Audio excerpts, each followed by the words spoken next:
conosco. Há um movimento sobre nós essa manhã. Quem adora Ele por esta palavra? Diga para essa pessoa do seu lado, pelo menos duas pessoas, dá um toque nela e diga: movimente-se. Até que Ele venha, nós precisamos compreender a força do movimento. Há uma igreja que precisa ser movida. Vamos entender o texto. Atos dos Apóstolos, capítulo de número 1, vai nos contar exatamente isso. Jesus havia morrido, ressuscitado. Ele estava num período de 40 dias, aparecendo a alguns discípulos em alguns lugares diferentes e mostrando o seu poder e a sua glória. Nesse capítulo de número 1, Lucas escreve dizendo que Jesus estava se ascendendo ao céu, e a ordem que ele deixou é: ficai em Jerusalém, até que do alto vocês sejam revestidos de poder. Porque o Espírito que vai descer sobre vocês é um Espírito que vai lhes capacitar para que vocês sejam as minhas testemunhas na Judéia, Samaria e confins da terra. Porque se vocês entenderem que é um Espírito que irá descer sobre vocês, entenderão de forma intensa aquilo que o pastor Isaías também já disse aqui e me antecedeu: um Espírito que não mais habita sobre, nem entra, mas habita em nós. No Antigo Testamento, Deus sempre, quando ia usar um profeta, o Espírito Santo descia como forma de conta-gotas. Era isso, o Espírito descia, utilizava alguém e se retirava dele. Logo, essa pessoa ficava conhecida como profeta ou profetisa de Deus. O Espírito Santo era apenas um sinal que essa pessoa havia recebido um contato com o céu. O Espírito Santo se movia. No Novo Testamento, Deus não mais é aquele que vai habitar sobre os homens. Agora Deus vai habitar entre os homens. Porque João escreveu dizendo que o Verbo se fez carne e habitou entre nós, em graça e verdade. O Filho de Deus se despiu da sua glória e majestade e virou homem, para que nós viéssemos conhecer o poder de Deus não apenas sobre, mas sempre. E quando Ele viveu aqui, Ele perdoou os pecados dos pecadores. E quando Ele viveu aqui, Ele ressuscitou mesmo depois de 4 dias. E quando Ele viveu aqui, Ele trouxeram uma mulher que merecia ser apedrejada, e Ele diz: quem não tem pecado que atire a primeira pedra. E quando Ele viveu aqui, Ele restaurou a vida de um homem que não tinha mais família nem casa, mas uma vez encontrados com Jesus, Ele voltou a ter família e casa. E não apenas isso, mas virou testemunha real daquilo que Jesus era. Eu estou dizendo que Deus não apenas habitou sobre, Deus também é aquele que habitou entre. Jesus carrega o ápice do amor de Deus, porque Deus amou o mundo de tal maneira que deu o seu Filho unigênito, para todo aquele que nele crê não pereça, mas tenha a vida eterna. Cristo é levado à cruz do Calvário, Cristo é pregado na cruz do Calvário. Os homens gritam: desça-te daí, nós iremos crer na tua palavra. Mas Ele continua lá. Por quê? Porque não mais Deus iria ser algo que nós tínhamos sobre, não mais Deus iria ser algo que vivia entre. Com a morte e ressurreição de Cristo, o véu do templo se rasgou. Oh Espírito Santo, deixa eu explicar isso para vocês darem glória a Deus. Naquele tempo, entre os judeus, eles tinham o costume de sacrificar a Deus. Então só o sumo sacerdote podia entrar e sacrificar a Deus. Não era qualquer pessoa. Tinha uma pré-seleção dos sacerdotes que podiam fazer isso. Tinha toda uma vida casta. Tudo que eles tinham que fazer para entrar lá era escolhido, a pessoa certa. E uma pessoa podia entrar para ter contato no Santo dos Santos em favor do povo. Quando Jesus veio, Ele foi e era o sacrifício de Deus. Oh, aleluias! Ele era o verdadeiro sumo sacerdote. E o que antes era apenas limitado a uma pessoa, Jesus vai quebrar isso. Porque ao morrer na cruz do Calvário e ao ressuscitar no terceiro dia, nós não iremos precisar mais de véu. O véu se rasga, porque nas entrelinhas Deus está dizendo: o Espírito Santo agora é livre acesso para quem quiser recebê-lo. Oh, aleluia! Vocês não precisam mais se prender às suas liturgias, vocês não precisam se prender mais às suas leis, porque se no Antigo Testamento Deus era aquele que habitava sobre, se no Novo Testamento Deus é aquele que habita entre, depois da morte e ressurreição de Cristo, Paulo vai dizer: vós sois o templo do Espírito Santo de Deus. Eu estou profetizando essa manhã sua vida, tem Deus nas suas ações, tem Deus no seu coração. Nós não estamos presos a um véu, nós não passamos um véu, porque o véu se rasgou. Agora o Espírito Santo de Deus flui sobre esta igreja, flui sobre esta casa, flui sobre vidas. Quem pode receber esta palavra em nome de Jesus? Ao fluir do Espírito Santo de Deus aqui, não mais dor, mas fluir do Espírito Santo de Deus, não mais dúvidas, mas fluir do Espírito Santo de Deus, não mais medo, mas fluir do Espírito Santo de Deus. Se as coisas pensarem que iriam te travar, tem fluir do Espírito Santo de Deus. Se Satanás pensou que ia te parar, tem fluir do Espírito Santo de Deus.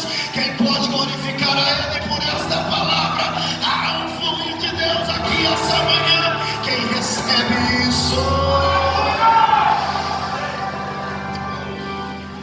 Não mais véu, não mais santo dos santos, agora é livre acesso. Jesus dá a última ordem: ficai em Jerusalém. Olha aqui, estar em Jerusalém nesse episódio, pastor, não era o melhor cenário. Sabe por quê? O último lugar que Jesus esteve antes da sua morte e ressurreição foi Jerusalém. O último lugar onde Jesus subiu com eles gritando Hosana, Hosana, mas saiu com eles gritando solta Barrabás, crucifica Jesus, foi em Jerusalém. Quando a política se envolveu com os judeus, porque os políticos eram corruptos e se envolveu com os judeus, mataram o Filho de Deus. Em Jerusalém, não apenas isso, mas eles estavam contando uma mentira. Eu quero que vocês entendam, até que Ele venha, nós precisamos entender isso.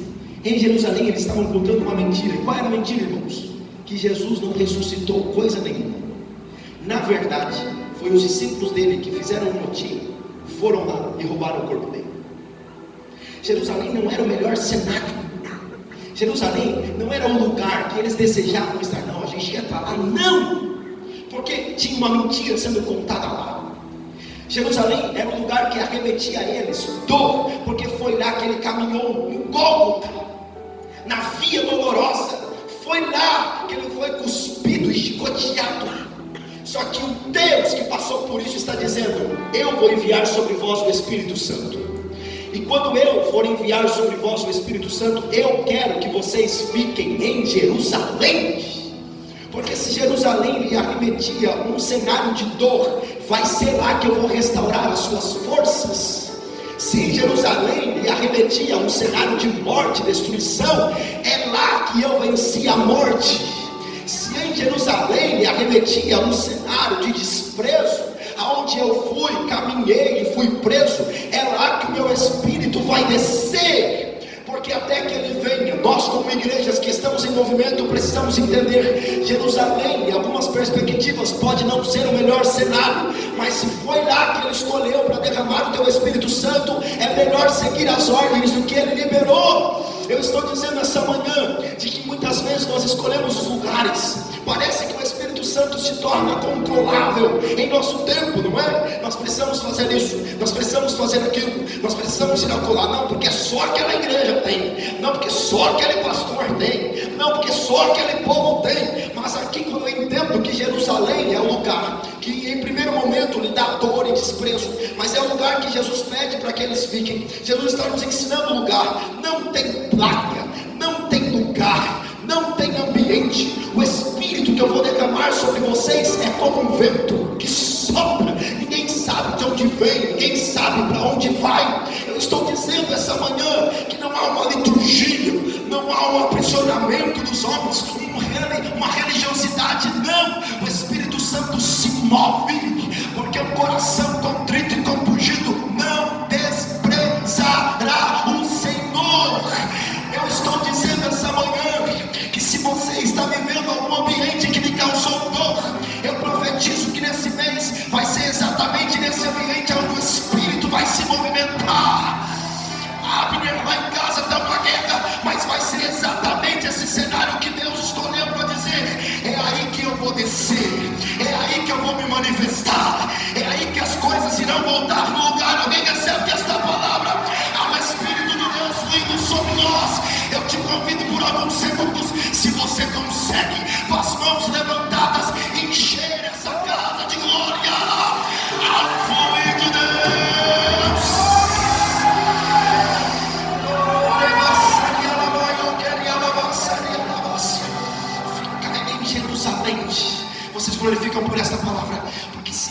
Jerusalém vocês estão enxergando o lugar como dor, se em Jerusalém vocês estão enxergando o lugar como desprezo, vocês estão olhando pela perspectiva errada. Porque se lá é um lugar que te dá medo, lá também deveria ser um lugar que te dá coragem. Eu não gosto de voltar naquele ambiente, me doeu tanto, me machucou tanto. Então Jesus está dizendo, se lá te dava medo, também pode te dar coragem. Porque foi em Jerusalém que o Filho de Deus caminhou com uma cruz nas costas. Foi em Jerusalém que o Filho de Deus, ouvindo da multidão, desça-te daí, prova que tu é Deus. Ele disse, não, eu não desço. Pai, perdoa-os, porque não sabem o que fazem. Se em Jerusalém te dá dor e desprezo, foi em Jerusalém que ele inaugurou o céu com o ladrão do seu lado. Hoje mesmo estará comigo no paraíso. Se em Jerusalém eles estão dizendo é medo e desprezo, foi em Jerusalém que, se você ir lá hoje, tem uma tumba e ela está aberta, e com uma placa dizendo ele morreu, mas ele ressuscitou. Como eu quero que vocês recebam esta palavra. Quando a igreja se movimenta, até cenários que antes era de dor passará a ser de glória, porque é uma manifestação do Espírito. Quem recebe esta palavra,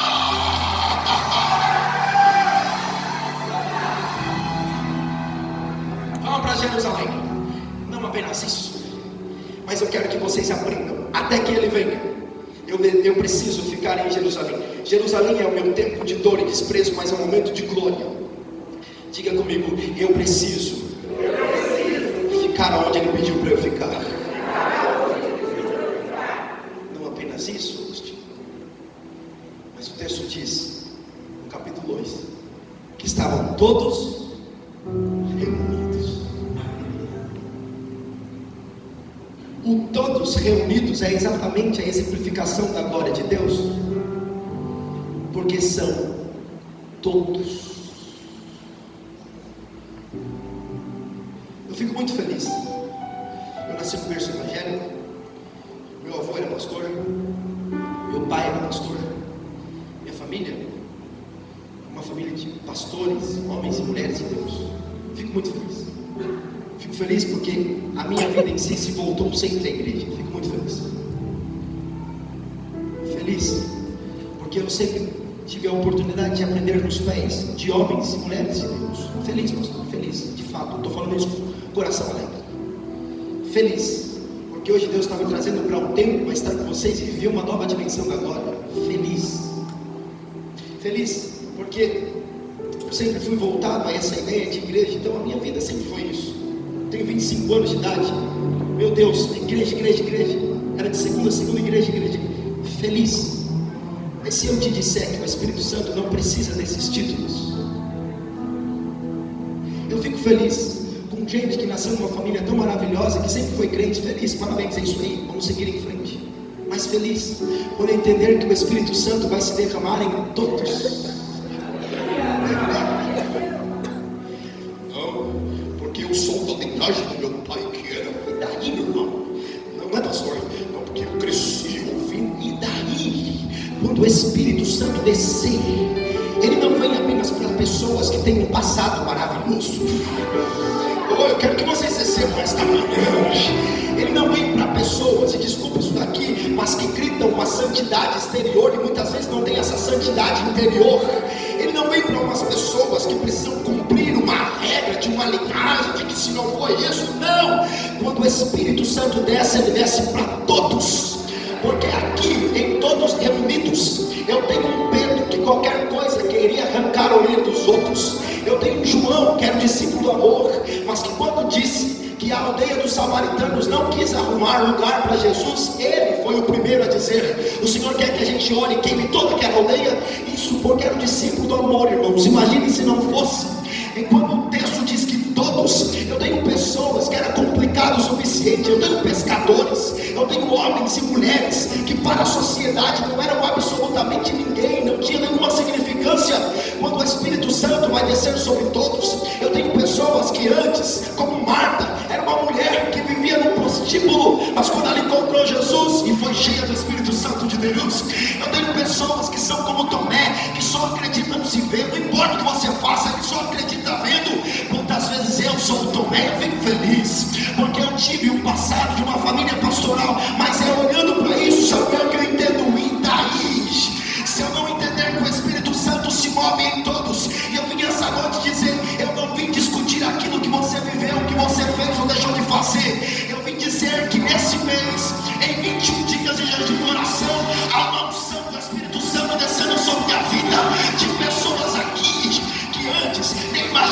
fazer alguma coisa hoje, cheias do Espírito Santo de Deus.